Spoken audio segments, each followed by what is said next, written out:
আশা ছিল উৎসবের, কিন্তু শুরুটাই যেন ছন্দপতন।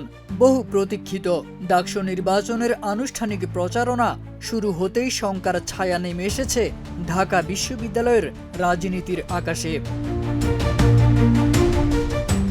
বিশ্ববিদ্যালয় শাখা ছাত্র শিবিরের সাবেক সভাপতি সাদিক কায়েম নিজের ভেরিফাইড ফেসবুক আইডিতে দেওয়া এক পোস্টে অভিযোগ করেন, ঐক্যবদ্ধ শিক্ষার্থী জোটের প্রচারণার বোর্ড ভেঙে দেওয়া হয়েছে।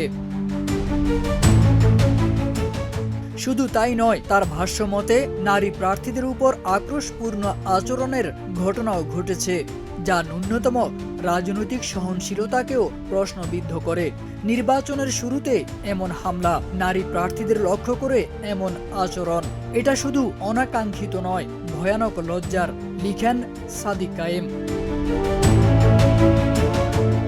তিনি দাবি করেন, ঘটনার ভিডিও ফুটেজ রয়েছে এবং সংশ্লিষ্টদের শাস্তির আওতায় না আনা হলে বিশ্ববিদ্যালয় প্রশাসনের নিরপেক্ষতা নিয়ে শিক্ষার্থীদের মধ্যে গভীর অনিশ্চয়তা তৈরি হবে।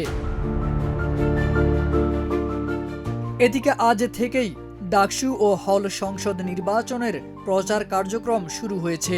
নির্বাচন কমিশন প্রার্থীদের নির্ধারিত সময় মেনে পোস্টার, লিফলেট ও অন্যান্য উপকরণ ব্যবহারের নির্দেশনা দিয়েছে। কিন্তু প্রথম দিনেই এমন অভিযোগ ভোটের পরিবেশ নিয়ে উদ্বেগ সৃষ্টি করেছে।